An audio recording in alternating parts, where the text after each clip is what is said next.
Hey guys, I am home from surgery number 7, and this is the third attempt in the same spot. None of them were because of me or anything I did. The first one was a discectomy at T11 and T12.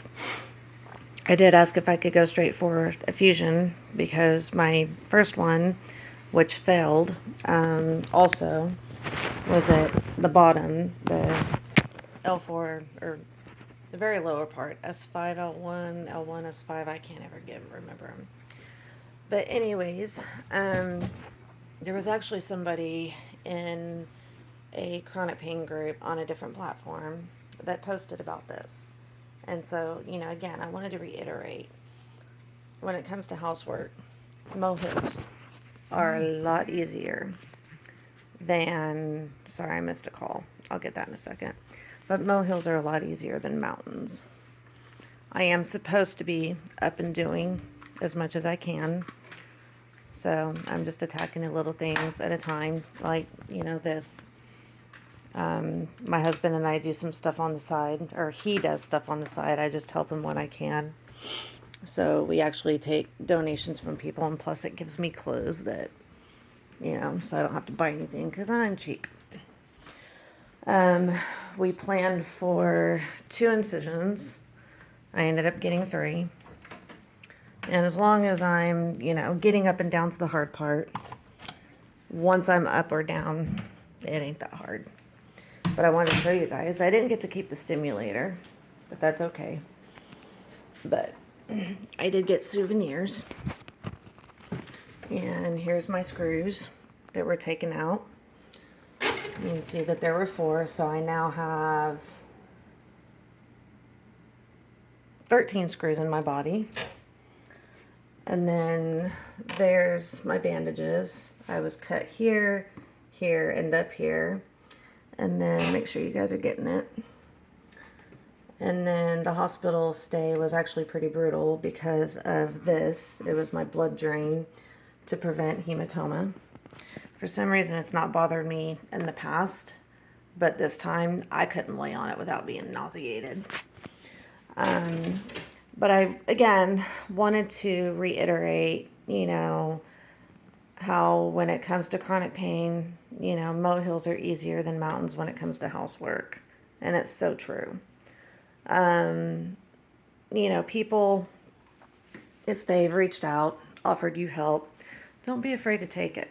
Because the way I see it, as a believer in the gospel, Jesus, God, the devil, heaven, my faith is if somebody offers it, I'm going to take it because that could be, helping you could be a blessing that they need to receive. And it could be the start of a new friendship and a good friendship. So, and none of us can get through this life alone. Nobody can. So if somebody offers to help you with gratitude, accept it. Like, for example, again, my husband is also a chronic pain patient, but he works. So he's actually going to be going back to work tomorrow because he just wanted to see what I can handle as long as I was able to get dressed on my own and do the majority of the things that I need to do by myself. But again, I've been down this block before. I know what I need to do and, how I can do it. There's obviously some things I can't do by myself.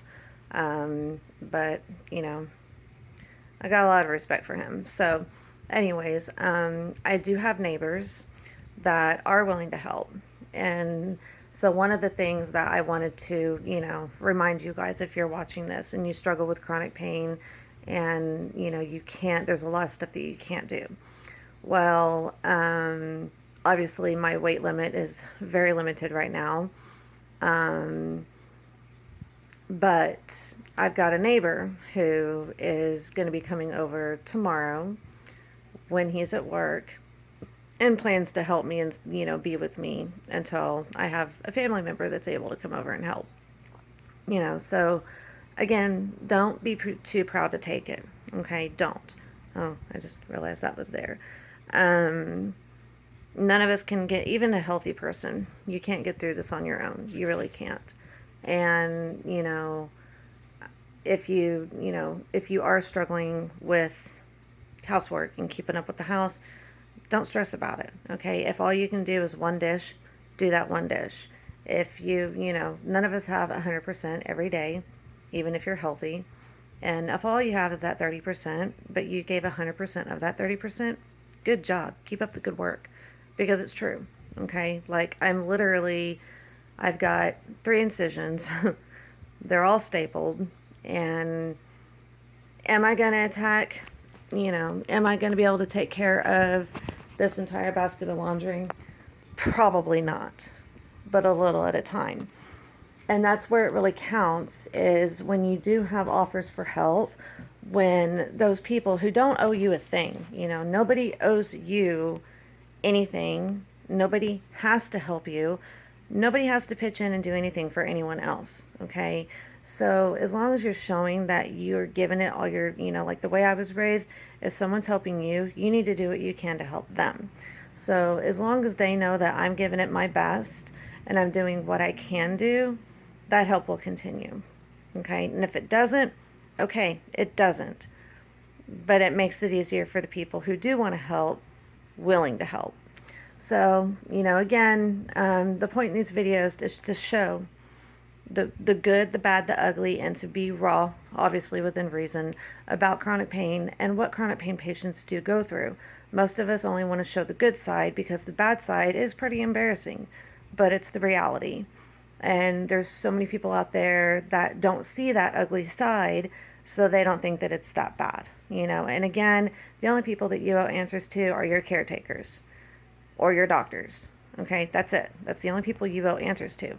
If somebody doesn't want to believe you, offer to take them to an appointment. Okay, seriously, offer to take them to your appointments. And I've even said, hey, you want to come stay with me for a few days? I'll show you. Let them see it. Don't be afraid to show it. And don't be embarrassed either. Like, you really think I want this publicized about how ugly I'm looking right now? Not really. Again, I was working before all this started, and, being this raw wasn't exactly the direction I wanted to go, but it's what I got. And, if this is how it has to be, then okay, because that is what I want to show. It's the good, the bad, and the ugly, and be raw about a chronic pain, and the chronic pain patients. So, anyways, I'm going to take care of a little bit more, lay back down. And again, it's the getting up and getting down that's the hardest part. And this was surgery 7, and third time this same area was attacked. All because one of the reasons is doctors wanted me to get the spinal cord stimulator. I'm not real happy about that one either, but my surgeon, he's amazing. He's a good guy. I love, and the interesting thing is this stay at the hospital wasn't my favorite, but I've been there 6 times, so 5 good visits out of 6 ain't bad. So anyways, I'm going to go lay down. I just wanted to let you guys know, I'm doing okay. And again, show you why it's a lot easier to attack the molehills over the mountains. And if you have a mountain, just attack it a little at a time. Like, seriously. I'll even show you my kitchen. It's kind of embarrassing. I couldn't get it before my surgery, and I definitely can't get it now. My husband's doing so good at helping keep up. But all this was full. All that was full. And there they are. But we had a pretty full sink. And, again, if you're chronic pain and you have friends or family living with you, you should not be the only one doing it. But if you're not working, do your best to help pull the weight. Even if you are a chronic pain patient, do it on your time. That is one thing that is well known with me, is I do chores when I get to them. If I can't do them during the day for whatever reason, I'll do them at 3 o'clock in the morning if I can't sleep. Don't worry about it, especially if you're not working. If your schedule's your own, get it when you can. Get it when you can. So, anyways, I'm going to go lay down. I will do my best to keep you guys updated. But I did want to show you, what the surgery was about. And the battle's not even close to over. So, Y'all have a good day.